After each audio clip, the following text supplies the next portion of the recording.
See this line of code. This is how they got in. I'm closing it now. What if I told you that the person who holds the key to your survival is the one you've never even bothered to learn the name of? This is the unbelievable story of a man who ruled a city with an iron fist, only to lose it all in a heartbeat, and the woman in the simple maid's uniform who became his only hope. A woman who chose to be invisible, a man too powerful to ever look down, and 1 second of courage that changed the course of both their lives forever. Stay with me, because by the end of this story, you will realize that genius doesn't always wear a suit and tie sometimes. It's standing right in front of you, waiting to be seen. You'll understand why our greatest protectors often come from the places we least expect. This is a story of hidden brilliance, the sting of betrayal, and a love that bridged two completely different worlds. Welcome back. Before we get into the heart of this mystery, please hit that subscribe button and let me know in the comments. Have you ever felt like someone was underestimating what you're truly capable of? I'd love to hear your story. You know, life has a funny way of stripping us of our pride when we think we're untouchable. Let me tell you about Choi Tae-won. In the neon-lit streets of Seoul, his name was whispered with both respect and fear. He was the boss of an empire that blurred the lines between high-stakes corporate business and the dangerous shadows of the underworld. Tae-won was a man of total control. You could see it in the way he carried himself, and in the dark ink of the dragon tattoo that wound its way up his neck, a silent warning of his past. His penthouse was a fortress of glass and steel, overlooking a city that he felt he owned. For years, he had operated in the dark, building a legacy of power that was finally about to go global through a massive international merger. He had the wealth, the influence, and a small army of men at his command. But on this particular night, the air in the penthouse felt cold. It was nearly midnight. Tae-won sat behind his massive mahogany desk, his fingers pressed to his temples, staring at the high-tech monitors that lined his wall. He was waiting for the final confirmation of his merger. Then the screens flickered. A single red warning light blinked in the center of the main display. Then another. Then, the entire room bathed in a haunting red glow as alert after alert began to scream across the glass. His secret ledgers, the ones that could put him away for life, were being decrypted. His offshore accounts were being emptied. His entire digital kingdom was being dismantled by a ghost. Tae-won clicked frantically, his face pale with disbelief. For the first time in his life, the Dragon of Soul was helpless. He was watching his life's work vanish into thin air, and there wasn't a single person in his inner circle who could stop it. He didn't realize that the only person who could save him was already in the room, standing quietly in the shadows with a cleaning cloth in her hand. The silence in the penthouse was heavier than the darkness outside, broken only by the frantic, rhythmic clicking of a mouse that sounded like a heartbeat in distress. Choi Tae-won, a man whose very name could freeze the blood of his enemies across Seoul, felt a cold sweat prickling at his hairline. On the wall of high-definition monitors, the world he had spent 15 years building, complex of shipping lanes, real estate holdings, and silent partnerships, was bleeding red. It wasn't just a glitch. It was a zero-day exploit, a digital ghost that had bypassed every firewall and encrypted guard dog his expensive security team had installed. One by one, his assets were turning into ghosts. The bank accounts in Zurich, locked. The cargo manifests for the Incheon docks, deleted. Even the smart locks on his own private elevator had engaged, sealing him inside his glass cage 40 stories above the pavement. Tae-won's face, usually a mask of impenetrable calm, was contorted in a mixture of fury and genuine terror. He slammed his fist against the mahogany desk, the impact rattling the crystal glass of expensive whiskey he hadn't even had the chance to touch. For a man like him, power wasn't just about money. It was about the ledger. The digital record of every favor owed, every bribe paid, and every secret kept. And right now, he could see a progress bar on the center screen. Agonizing crawl as an unknown intruder began downloading the black book. If that file reached the authorities, his rivals in the rival gangs of Gangnam, his life wouldn't just be over, it would be erased. He reached for his encrypted phone to call his chief of security, but the screen stayed black. They had cut him off. He was the dragon of soul, yet in this moment, he felt like a trapped bird watching the hunter approach with a net. He leaned back in his leather chair, his fingers pressing so hard into his temples that his vision blurred.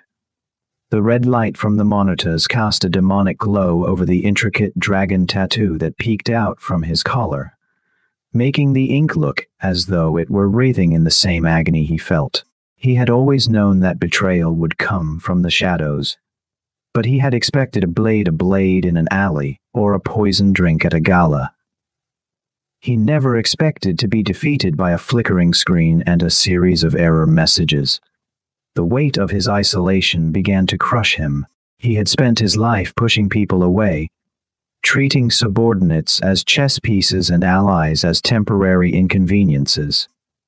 Now, in his hour of absolute need, there was no one to call, no one to trust. Then, a soft sound cut through the digital sirens of his mind, the faint, rhythmic squeak of a rubber-soled shoe on polished marble. Taewon froze. He hadn't heard the door, and the security system was supposedly locked down. His hand instinctively went to the drawer where he kept a silenced pistol, but he stopped when he saw a reflection in the darkened window. It wasn't a hitman. It wasn't the police. It was Kiara.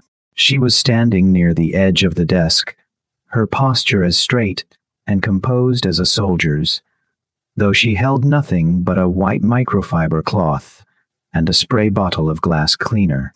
Her black and white Maid uniform was crisp, hair pulled back into a neat, professional updo that left her expression clear and unreadable. For 2 years, she had been a ghost in his house, someone who moved through his private life, without ever leaving a footprint. He had never asked where she was from or what she thought. To him, she was simply part of the furniture, as invisible as the air he breathed. "Sir," she said. Her voice was low, steady, and possessed a calm that felt alien in the middle of his chaos. "Not now, Kiara." Taewon snapped, his voice gravelly with stress. "Use the service stairs, if they still work. The building—" He didn't look at her. He didn't couldn't. He was a king watching his crown melt, and he didn't want the help to witness his humiliation. He turned back to the screen, watching the progress bar hit %. "It's over," he whispered to himself, a rare admission of defeat. But Kiara didn't move. Instead, she leaned slightly forward, her eyes narrowing as she scanned the lines of code scrolling across the secondary monitor. She didn't look confused. She didn't look scared. She looked. "That's a morphic worm," she said quietly, her American accent cutting through his panic. "If you keep trying to bypass the kernel with your admin override, you're just giving it a map to your secondary backup. You're accelerating the wipe." Taewon's hand froze over the keyboard. He slowly turned his head, looking at the young woman he had ignored for 700 days. He saw the way she looked at the red warning screens, not with the wide-eyed wonder of a servant, but with the cold, analytical gaze of a professional. For the first time, he noticed the intelligent spark in her eyes, a sharp, piercing brilliance that he had been too arrogant to see. "How do you know that?" he asked, his voice barely a whisper. Kiara didn't answer immediately. She set the cleaning spray down on the $20 desk and stepped into the light of the monitors. "You have 30 seconds before the ledger begins its final upload to an external server in Macau. You can either keep wondering who I am, or you can get out of that chair and let me stop the bleed." In that moment, the hierarchy of the penthouse shifted. The billionaire, the dragon, he was just a man in a burning house, and the maid, she was the only one knew where the exit was. Taewon looked at the red screen, then back at Kiara's steady, confident hands. With a shaking breath, he pushed his chair back, yielding the seat of his power to the woman who had spent the last 2 years cleaning it. The fall of the dragon was complete, but as Kiara's fingers began to fly across the keys with a speed and precision he had never seen, a different kind of story was just beginning. The transition was so seamless it felt surreal. One moment, Kiara was the woman who polished the mahogany. The next, her hands moved across the mechanical keyboard with the rhythmic, percussive speed of a concert pianist. Taewon stood paralyzed behind her, his shadow cast long against the red-bathed walls of the penthouse. He watched the reflection of the scrolling code in her dark eyes that usually looked toward the floor in a show of professional deference, but were now sharp, predatory, and entirely focused. "You're using a decentralized firewall with a single point of failure at the gateway," she murmured, her voice stripped of the soft, polite lilt she used when asking if he wanted more tea. That was a voice of steel and precision. The attacker knew that. They didn't break in, they were invited. "This is an inside job, Mr. Choi." Someone gave them the master handshake. Taewon felt a cold shiver that had nothing to do with the air conditioning. And inside, his inner circle was composed of men he had bled with, men whose families he supported. To hear this silent observer diagnose his betrayal so casually was a second blow to his chest. "How can you be sure?" he managed to ask, his voice sounding thin even to his own ears. "Because this specific exploit, the Ghost Protocol, was developed by a private security firm in Virginia 5 years ago," Kiara replied, never taking her eyes off the screen. "It's not sold on the dark web. It's commissioned. And the only way it works this fast is if the secondary authentication was disabled from a local terminal at least an hour ago." She began typing a string of commands that Taewon didn't recognize. The red screens began to flicker, turning a cautious amber. "I'm creating a localized loop," she explained. "I can't kick them out yet without triggering a scorched earth script that would wipe your hard drives. But I can make them think the download is continuing while I redirect the data packets into a dead-end server." Taewon leaned in, his chest nearly touching the back of the chair where she sat. He smelled the faint, clean scent of lemon polish and laundry detergent on her uniform, the humble smells of her daily labor clashing violently with the high-stakes digital warfare she was currently winning. He looked at her hands again. They were steady. His own were still shaking. "Who are you, Kiara?" he asked, the question finally getting out of him. "I looked at your file. You're from Atlanta. You had no high school records in the system. Your references were housekeeping in Busan." A small, sad smile touched her lips, though she didn't look back. "People see what they want to see, Mr. Choi. You wanted a maid who didn't speak much Korean and didn't ask questions. I needed a place where no one would look for a tactical analyst who knew too much about the wrong people.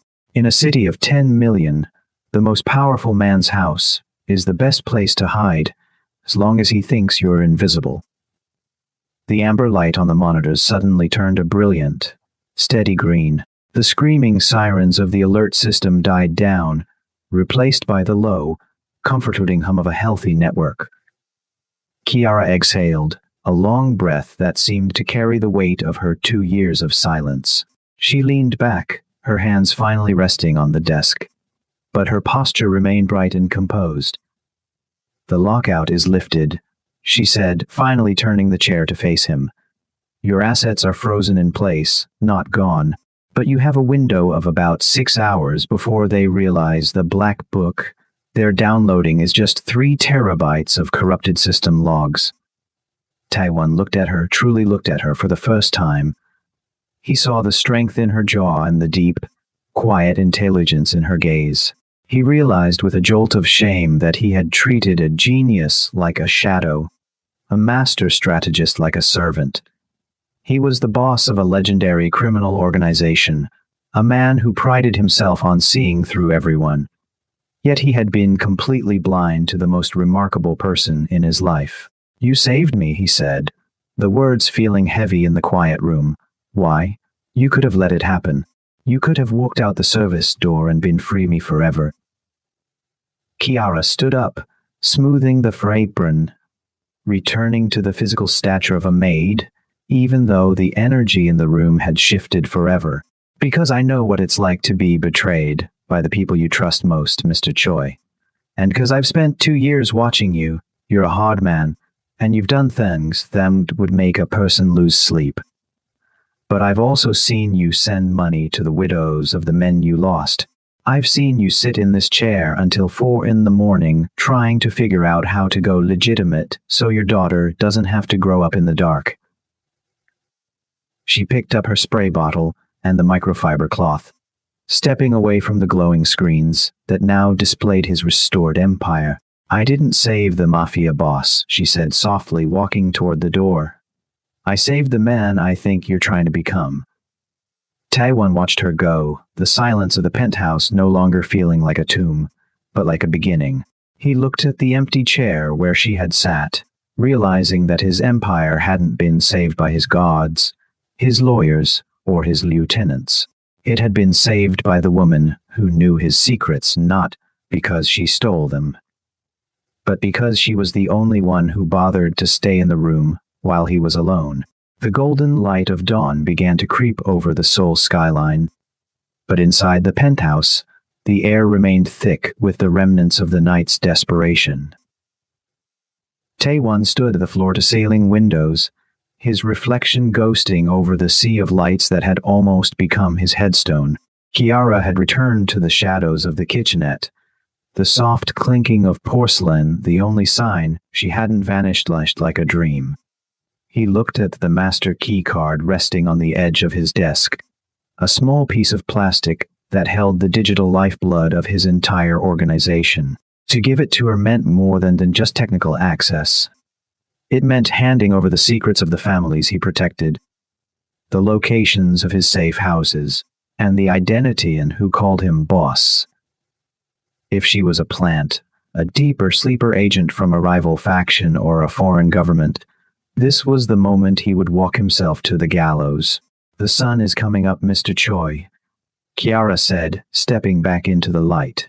She wasn't holding a cleaning cloth this time.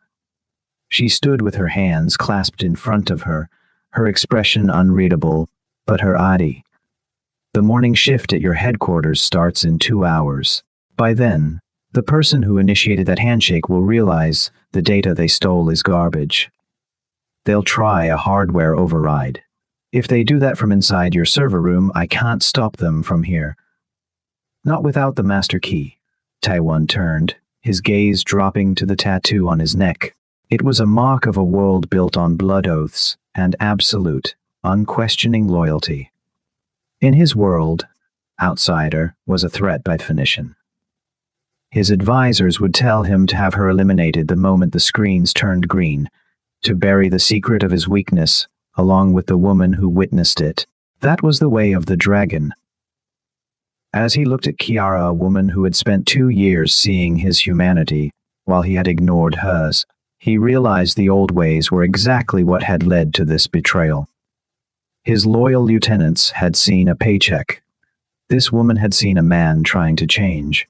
"If I give you this," Taewon said, his voice low and vibrating with the weight of the decision, "you will know things that even my shadow doesn't know. You will have the power to destroy me with a single keystroke. Why should I believe that a woman I've treated as a ghost for 2 years won't take her revenge now?" Kiara didn't flinch. She took a step closer, the distance between the billionaire and the maid dissolving until they were simply 2 souls in a room. "Because, Mr. Choi, I don't want your empire. I've seen the weight it on your shoulders every night when you think no one is looking. I'm not helping you to get a seat at your table. I'm helping you because you're the first person in a long time who made me feel like I could stop running."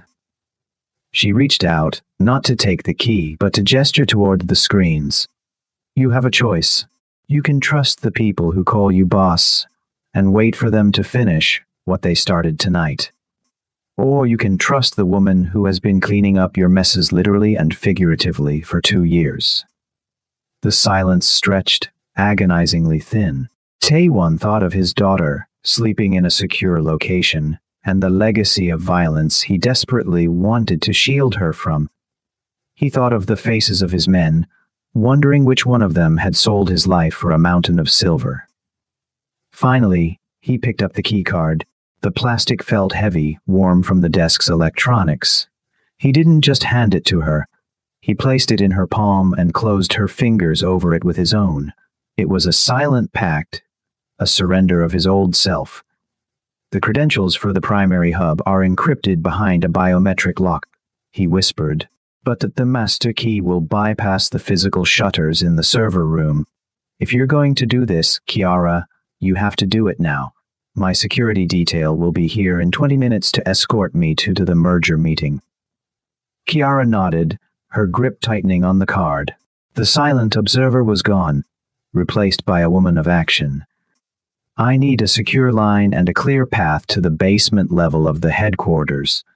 I can't go in the front door in this uniform. Taewon reached into his desk and pulled out a sleek, unmarked phone, his personal emergency line. There is a service entrance through the underground garage.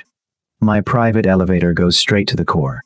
I'll divert the security cameras for a 5-minute window. He paused, looking at her one last time. The hierarchy finally, and irrevocably broken. Kiara, if this goes wrong, I won't be able to protect you. A small, confident smile touched her lips, a flash of the tactical analyst who had once navigated war zones. Mr. Choi, I've been protecting myself long before I met you. Just make sure you look surprised when you see me in the boardroom. As she turned to leave, discarding the white headband on the desk like a relic of a past life, Taewon sat back in his chair. He was a man who had lost everything: his certainty, his pride, and his trust in his own world. But as he watched the woman in the maid's uniform disappear into the elevator, he felt a strange, terrifying spark of hope. For the first time in 15 years, he wasn't fighting alone. The morning was coming, and with it, a war for his empire. But he had just handed the master key to the only person who actually knew how to win it. As the elevator descended toward the subterranean levels of the building, the humming silence provided a rare moment for Kiara to breathe. In the reflection of the polished steel doors, she saw the maid's uniform, the black and white fabric that had been her camouflage for 2 long years. For Taewon, this night was the end of a world he had built. But for Kiara, it was the resurfacing of a world she had tried to bury in the red clay of Georgia. Years ago, Kiara hadn't been a ghost. She had been a rising star in the high-stakes world of private intelligence. In a windowless room in Virginia, she had been a tactical analyst for a firm that handled the secrets governments didn't want on their books. She was the one who could see the patterns in the chaos, the one who could find a needle in a digital haystack before the needle even knew it was lost. She had been proud, brilliant, and most dangerously principled. The turning point had come during a routine audit of a high-level defense contractor. Kiara had stumbled upon a backdoor, not a mistake left by a lazy coder, but a deliberate vulnerability designed to allow sensitive data to be siphoned off to an international arms conglomerate. She did what she had been trained to do. She reported it, but she quickly learned that in the world of true intelligence, the truth is often a liability. Within 48 hours, her security clearance revoked. Within a week, Principled found herself framed for the very breach she had discovered. Her bank accounts were frozen, her reputation was shredded in the whisper networks of DC, and the people she had called colleagues became the hunters. They didn't just want her fired. They wanted her erased. The trauma of that betrayal had left a scar deeper than any physical wound. It taught her that being seen was a death sentence. To survive, she had to become someone else somewhere else. She had used her remaining hidden resources to scrub her digital footprint, and fled to South Korea, a place where her face stood out, but her past was invisible. She had traded her tactical maps for floor plans and her high-level encryption keys for a mop and a spray bottle. In Seoul, she discovered a strange kind of peace in being overlooked. As a black woman working as domestic help in a high-powered household, society had already written a script for her. They expected her to be quiet, hardworking, and fundamentally unremarkable. She played the part to perfection. She learned to keep her head down and her ears open, listening to the secrets of the powerful as they spoke over her as if she were a piece of furniture. She had watched Choi Tae-won for 2 years from that place of invisibility. She had seen the way his hands shook after a violent meeting, and the way he looked at a photograph of his daughter with a longing for a different life. She saw a man who was trapped in his own cage of power, just as she had been trapped in her cage of duty. Now, as she stepped out of the elevator and into the cool, sterile air of the server hub, Kiara felt the old weight of responsibility settle onto her shoulders. She wasn't just a maid anymore, but she wasn't that naive analyst from Virginia either. She was something new, a woman who had lived in the shadows long enough to know exactly how to strike from them. She reached into her pocket and pulled out the master key Tae-won had given her. It felt cold against her palm. This wasn't just about stopping a hack or saving a billionaire's fortune.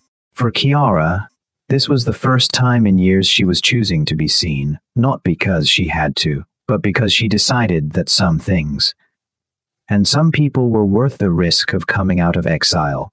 She approached the primary terminal, the blue light of the monitors reflecting in her eyes. The silent observer was gone. The strategist was back, and this time, she was playing by her own rules. The boardroom of the Choi Group was a cavern of cold marble and high tensile glass, smelling of expensive espresso and the sharp metallic scent of anxiety. Outside, the Seoul morning was in full swing, but inside, the atmosphere was suffocating. 8 of Taewon's most powerful lieutenants sat around the perimeter, their faces grim, their eyes darting to the empty seat at the head of the table. They had spent the last 6 hours watching their personals cower like dying birds, and they were looking for someone to blame. When the heavy oak doors finally swung open, the room fell into a deafening silence. Tae-won, his gait steady, his dark suit perfectly pressed as if the world hadn't nearly ended on his watch.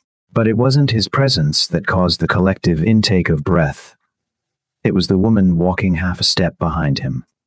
Kiara had traded her black and white uniform for a tailored charcoal blazer and slacks, her hair still in that neat, elegant updo, but her gaze was no longer fixed on the floor.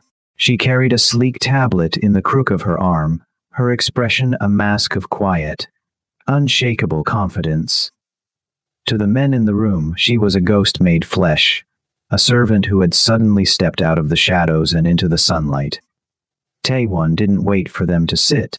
He reached the head of the table and placed his hands on the cool surface. "Gentlemen," he began, his voice a low rumble that commanded the room.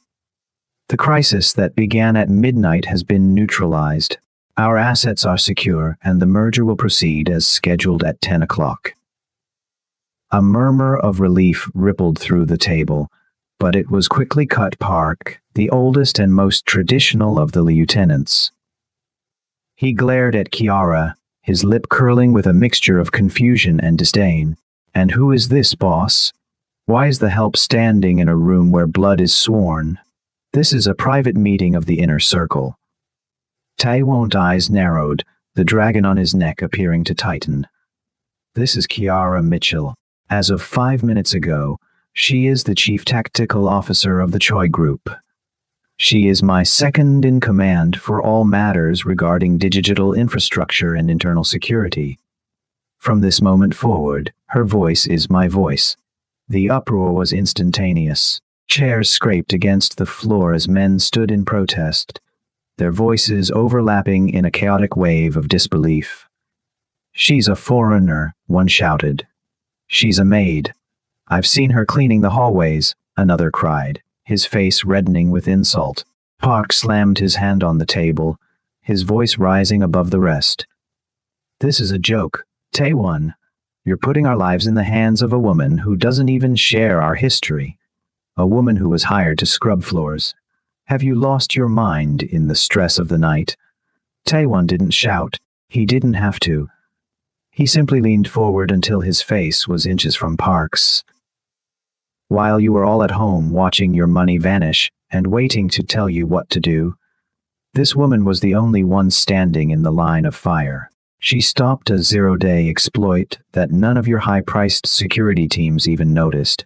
She didn't ask for permission and she didn't ask for a bribe. She simply did what none of you could." He turned his gaze to the rest of the room, his eyes like flint. "Tradition didn't save us last night. Loyalty to a flag or a name didn't stop the hack. Intelligence did. And if any of you have a problem with her being in this room, you are more than welcome to leave your keys and your titles on this table before you walk out the door." The silence that followed was heavy and bitter. The lieutenants looked at one another, the power dynamic shifting in a way they weren't prepared for. Kiara hadn't said a word, but her presence felt like a physical weight in the room. She stood perfectly still, watching them with the same analytical gaze she had used on the red warning screens. She wasn't intimidated by their shouting. She was studying them, looking for the patterns of their dissent, just as she had looked for the patterns in the code. Park slowly sat back down, his jaw tight, his eyes burning with a resentment that promised future trouble. "Fine," he hissed. "She saved the servers. But being a second in command is about more than typing on a screen. It's about knowing who the enemies are." "I already know who the enemies are," Kiara said. Her voice was calm, cutting through the tension like a blade. It was the first time most of them had ever heard her speak, and the authority in her tone was jarring. "I've spent 2 years listening to you speak in the hallways when you thought I couldn't understand you. I know who is skimming from the Incheon accounts, and I know who has been meeting with Titan Systems representatives in secret." The temperature in the room seemed to drop 10 degrees. The men who had been shouting suddenly found reasons to look at their notes or their watches. Taewon felt a grim sense of satisfaction. He had spent years ruling through fear and tradition, but Kiara was teaching him a new kind of power. The power of the person who has been watching while everyone else was talking. "Kiara has the floor," Taewon said, stepping back to give her the center of the room. "She is going to show you exactly how we are going to find the man who tried to kill us last night. And I suggest you listen closely, because by noon, the inner circle is going to be a lot smaller than it is right now." As Kiara stepped forward and activated the primary monitor, the lieutenants realized that the invisible woman had not been invited into their world. She had already conquered it. The dragon had a new shadow, and she was far more dangerous than the man she served.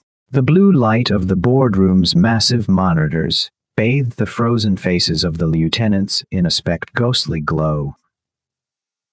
Kiara stood at the center of the room, her fingers dancing across the interface of her tablet. She didn't look like the woman who had spent 2 years emptying their trash bins. She looked like a commander directing a surgical strike. Taewon sat slightly back, his arms crossed, watching the men he had called brothers with a newfound, terrifying clarity. "A zero-day exploit is like a thumbprint," Kiara began, her voice steady and clinical. "It requires a specific set of permissions and a very narrow window of opportunity. The person who triggered the lockout at 9 p.m. didn't just have a password, they had physical access to the server room's cooling subroutine." She swiped her finger across the tablet, and a comps map of the building's internal wiring appeared on the wall. A single red line began to pulse, tracing a path from the executive offices down to the basement. The attacker used a localized signal jammer to hide their movement from the primary security cameras. she continued, but they forgot about the secondary atmospheric sensors. These sensors track heat signatures to adjust the air conditioning. The men at the table shifted uncomfortably. The tension was so thick it felt as though the oxygen was being sucked out of the room. Kiara tapped a specific point on the timeline. At 8:42 p.m., while the rest of you were at the charity gala, someone entered the server room. They spent exactly 4 minutes inside, just enough time to plug in a hardware bridge that allowed an external firm, Titan Systems, to bypass our encryption. Taewon's eyes swept the room, resting on each man like a predator deciding where to bite. And who, he asked, his voice a low, dangerous rumble. Does the sensor say was in that room? Kiara looked up from her screen. She didn't look at Park, nor at the younger men who had been shouting earlier. Her gaze landed directly on a man, Min Ho, the quiet, meticulous head of logistics, who had by one side for over a decade.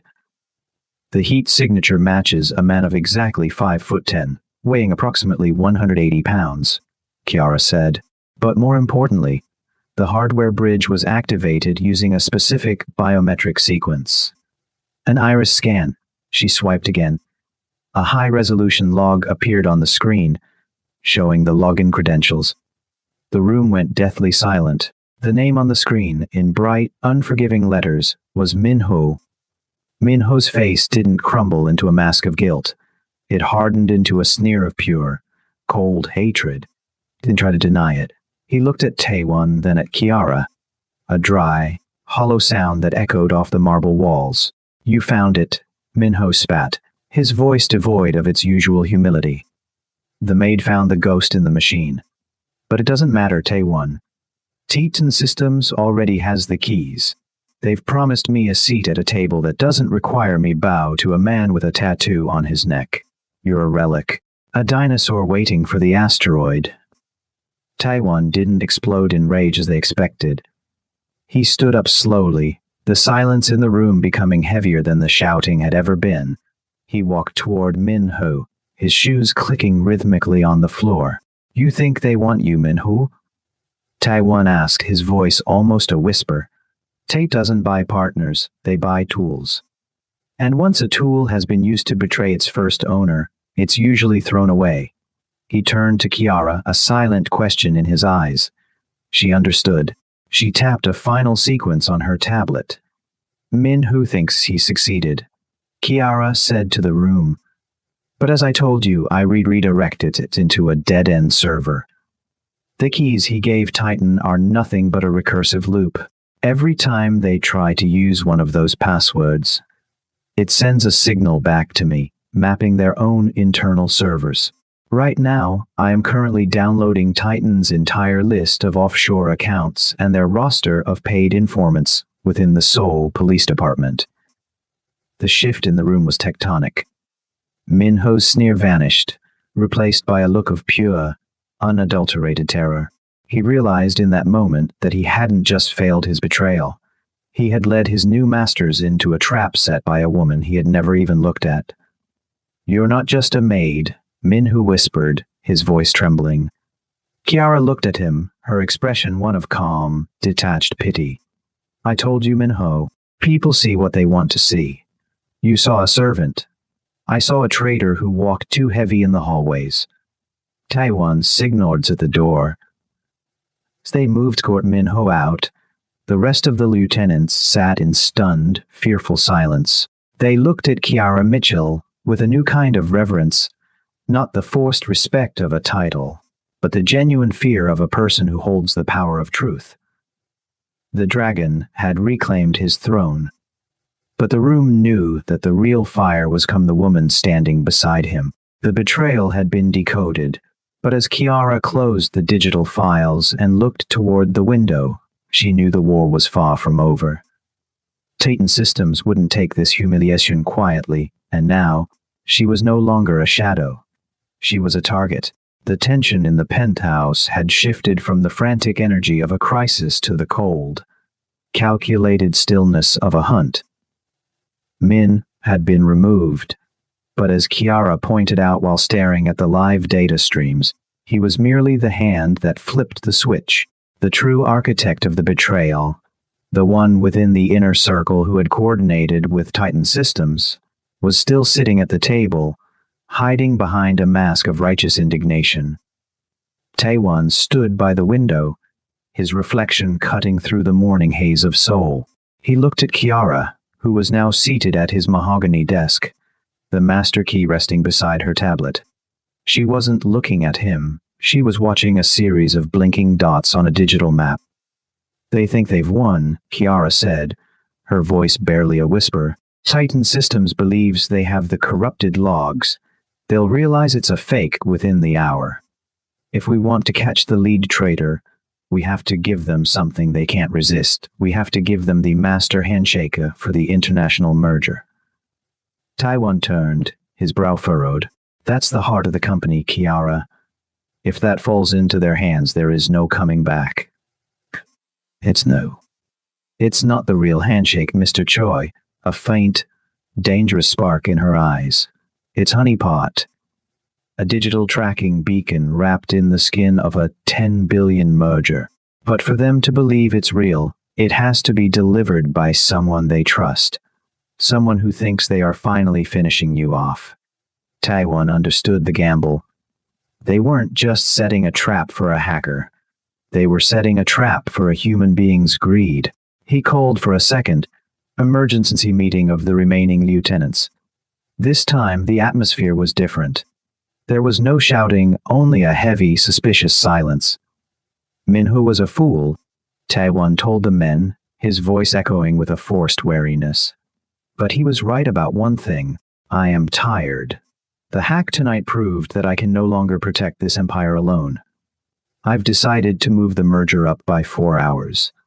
We sign at noon, or we don't sign at all. He leaned back, looking older than he had that morning. The final authorization codes are on this drive, he said, holding up a sleek silver USB. I cannot be the one to carry it to the secure terminal at the exchange. If I move, Titan's assassins will be on me. One of you must take it. One of you must be the bridge to our future. The room held its breath. This was the master key to the kingdom. Whoever held that drive held the power to either save the Choi group or sell it to the highest bidder. Park, the traditionalist who had been the most vocal against Kiara, reached out his hand. I will do it, boss. I have been with you since the beginning. You can trust no one but your own blood. But then, a younger man named Junho, the head of financial operations, stood up. He had been the quietest during the morning's uproar. Park is too high profile. Junho said smoothly. The police and Titan will be watching the elders. I can move through the city unnoticed. I am the one who handled the merger's preliminary audits. It makes sense for it to be me. Taewon looked at Kiara. She was standing in the corner holding a tablet, her face as impassive as a statue. She gave a single, almost imperceptible nod. Junho is right, Taewon said, his voice heavy with feigned reluctance. Take the drive. The future of the dragon is in your hands. As Junho gripped the silver drive and hurried out of the room, the rest of the lieutenants dispersed, leaving Taewon and Kiara alone in the red-bathed office. The moment the click shut, the wariness vanished from Taewon's face. He moved to the monitors where Kiara was already typing. He bit, she said. On the screen, a small blue dot representing the US drive was already moving away from the building. But alongside it, hidden red signal was pulsing. GPS signature Kiara had embedded into the drive's casing. He's not heading toward the exchange, Taewon noted, his jaw tightening as he saw the turn toward the industrial district near the Han River. He's heading to a Titan Systems safe house, Kiara confirmed. He thinks he's carrying the keys to your kingdom. He doesn't realize that the moment he plugs that drive in, it won't just track his location. It will activate the cameras and microphones on whatever device he uses. He's about to give us a front row seat to his confession. Taewon looked at the woman who had been his maid, Just 24 hours ago, she had orchestrated a masterpiece of psychological and digital warfare. She hadn't just found the traitor, she was letting the traitor hang himself. You knew it was him, Taewon said. Junho was too quiet, Kiara replied, her eyes never leaving the map.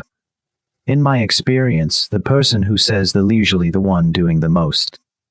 He didn't protest my promotion because he thought I was a temporary distraction. He thought I was a maid playing at being a soldier. The blue dot stopped at a warehouse near the docks. He's there, Kiara whispered.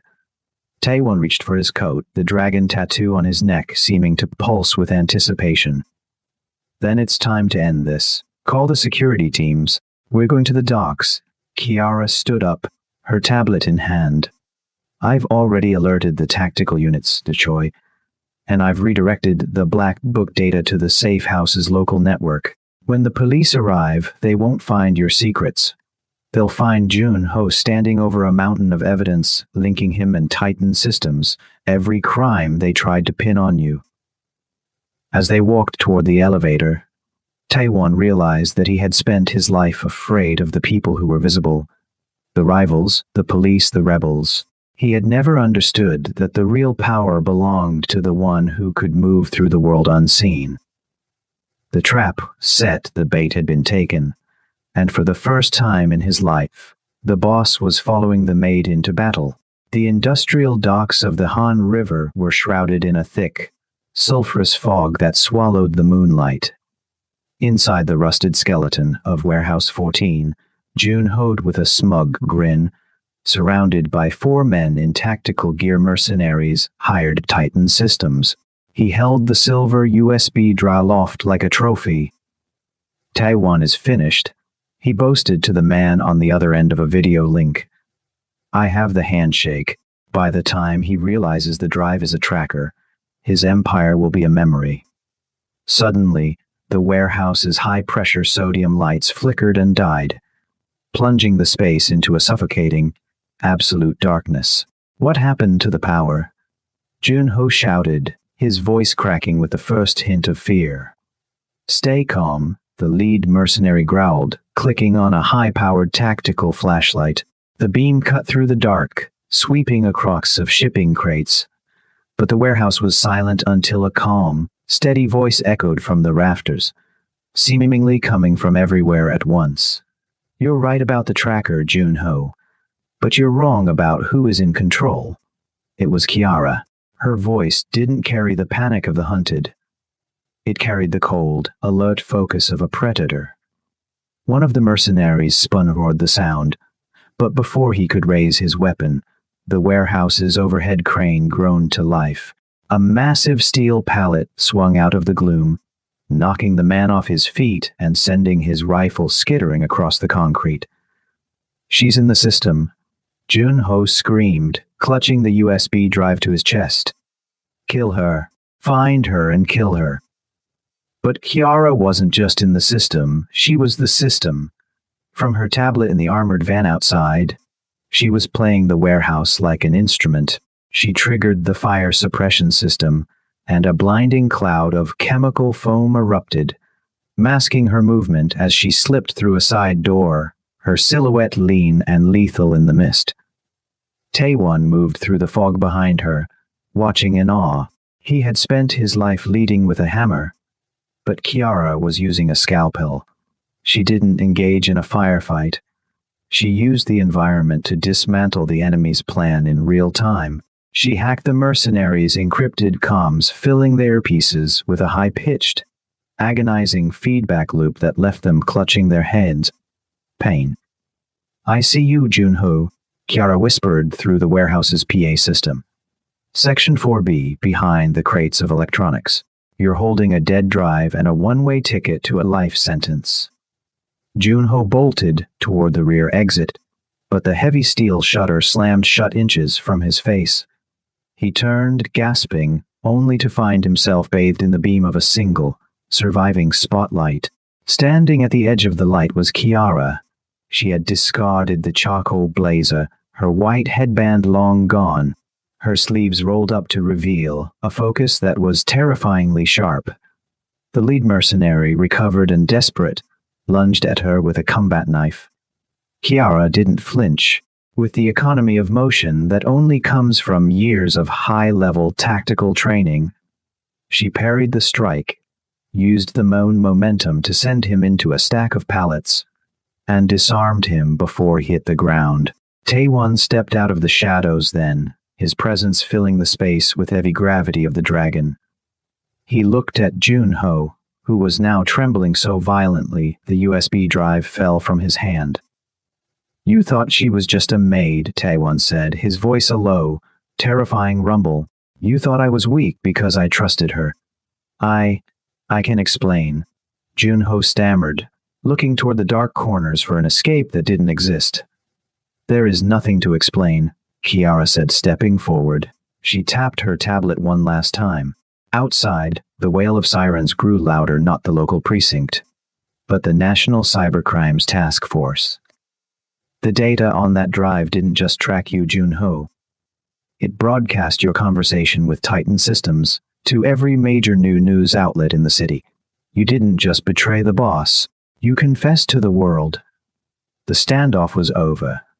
The mercenaries lay groaning in the dark, and Junho fell to his knees. His face paled at the realization that he had been outplayed by the very person he had refused to see. Kiara stood beside Taewon, her breathing steady, her eyes reflecting the flashing blue and red lights of the arriving authorities. The Shadow Queen had reclaimed her throne, not in a windowless room in Virginia, but here, in the heart of a city that had tried to ignore her. Taewon looked at her, his hand brief touching the tattoo on his neck, a symbol of the old world. Then he looked at Kiara and gave a short, respectful nod. He wasn't the one who had saved Empire tonight. He was just the man lucky enough to have been standing next to the woman who did. The sirens had long since faded into the morning air, and the dust of the warehouse had settled, but the world that rose from the wreckage was entirely unrecognizable. 6 months later, the Choi Group was no longer whispered about in the dark corners of Seoul as a shadow empire. It had become the gold standard for global innovation.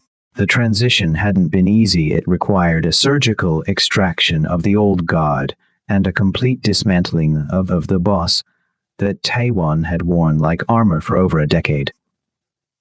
Taewon stood on the balcony of his new headquarters, a building designed not for isolation, but for transparency. He no longer wore the heavy, dark suits of a man hiding a dragon. Today, he wore a simple, light-colored blazer, the collar open to reveal that the tattoo was still there. Reminder of where he came from, but no longer a definition of where he was going. He watched the city below, but for the first time in his life, he didn't feel like he was looking at targets or tools. He was looking at a sea of possibilities. The doors behind him opened, and he didn't need to turn to know who it was. The rhythm of her step was no longer the cautious, quiet pace of a maid, but the steady, rhythmic stride of a partner.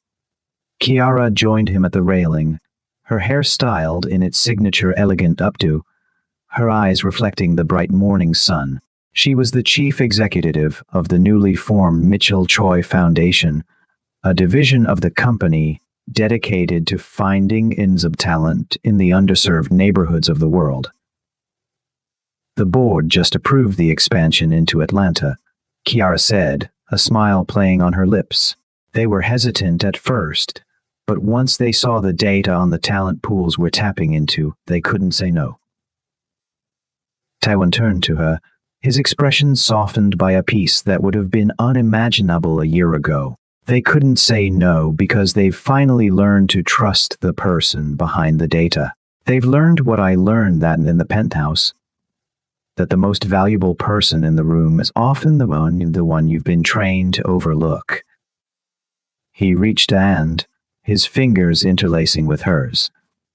Their partnership had grown into something far deeper than business. They were a miracle born of a crisis, a testament to what happens when pride is traded for humility, and when a shadow is finally given the light it deserves. Their wedding had been a quiet affair, far from the cameras and the gossip, attended only by those, not as a mafia boss and a maid, but as two people who had saved each other from their own versions of exile.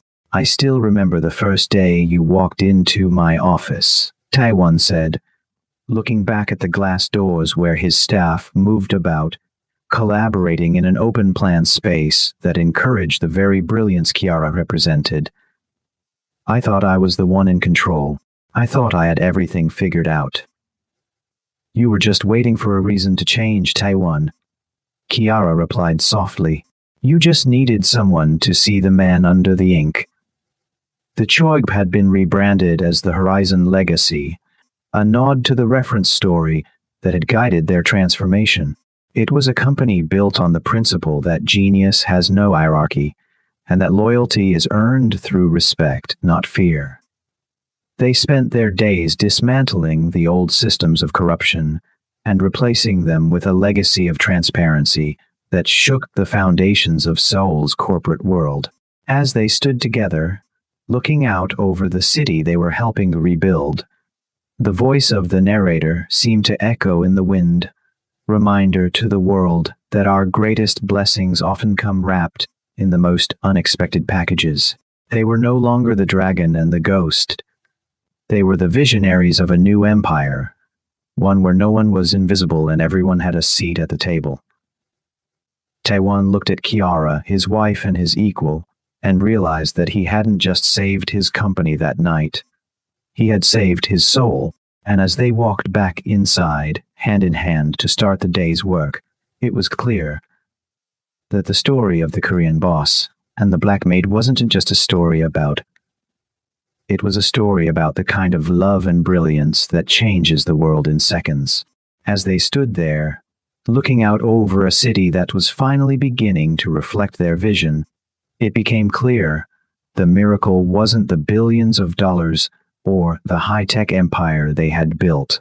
No, the real miracle was the moment a man with a dragon on his neck decided to truly look at the woman holding a mop.